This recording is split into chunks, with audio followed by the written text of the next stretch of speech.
આમ તો આ પોલીસવાળાઓ જ્યારે કોઈ ફરિયાદી તેમની ફરિયાદ આપવા પોલીસ સ્ટેશન આવે છે તે સમયે અરજીની રમત રમી લેતા હોય છે, પરંતુ તેનાથી એક સ્ટેપનો હવે વધારો થયો છે અને ફરિયાદીને ફટકારવામાં આવે છે ને એ પણ પોલીસ ચોકીમાં જ આવી જે ઘટના સામે આવી છે જેણે ગુજરાત પોલીસની ઇજ્જતને ડાઘ લગાવ્યો છે।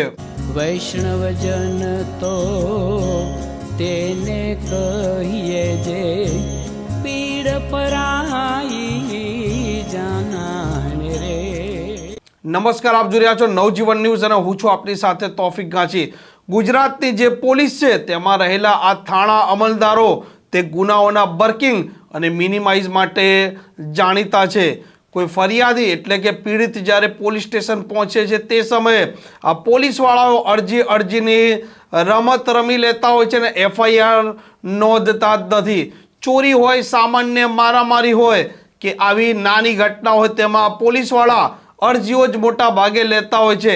એફઆઈઆર ન નોંધવાનો તેમને પ્રણ લીધો હોય તેવી સ્થિતિનું નિર્માણ આ ગુજરાતની પોલીસમાં થઈ ચૂક્યું છે।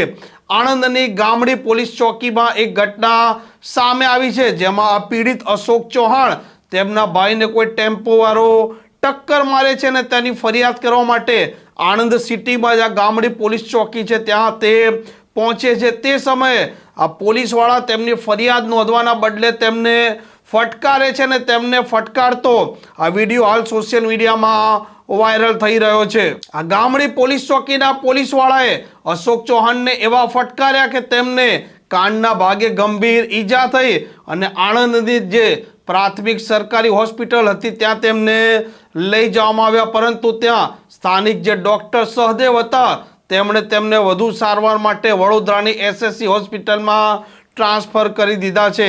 અશોક ચૌહાણ જે પ્રકારે આ પોલીસવાળાએ ફટકાર્યા અને કેવી રીતે ઘટના બનીને તેમના શું આરોપ છે તે તેમના શબ્દોમાં જ આપ સાંભળી લો। મારા ભાઈને ટેમ્પી વાળાએ પાડી દીધો તો હું એ ટેમ્પી વાળાને અંદર લઈને જતો તો મેં કીધું સાહેબ મારી એફઆઈઆર, આ ભાઈએ મારા ભાઈને પાડી દીધો એફઆઈઆર લખો। મને કે અંદર આવો અશોકભાઈ તમારી એફઆઈઆર લખો। મને અંદર લઈ જાય ને બહુ માર્યો સાહેબ। કોણ કોણ માર્યું? એ 3-4 જણા પોલીસ વાળા હતા અંદર, નામ નહીં ઓળખતો હું। મને મારવા જ માંડી ગયા પણ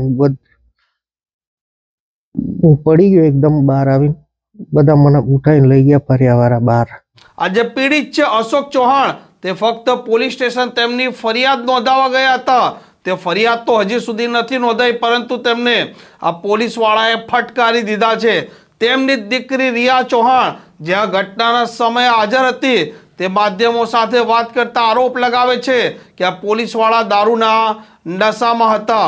હવે આ મામલે ઉચ્ચ પોલીસ અમલદારો તપાસ કરશે અને ત્યારબાદ દૂધનું દૂધ અને પાણીનું પાણી થશે। જોઈએ આ મામલે આણંદના પોલીસ વડા શું કાર્યવાહી કરે છે। આ પ્રકારના સમાચાર માટે નવજીવન ન્યૂઝની આ ચેનલ જોવાનું ભૂલતા નહીં। વૈષ્ણવજન તો તેને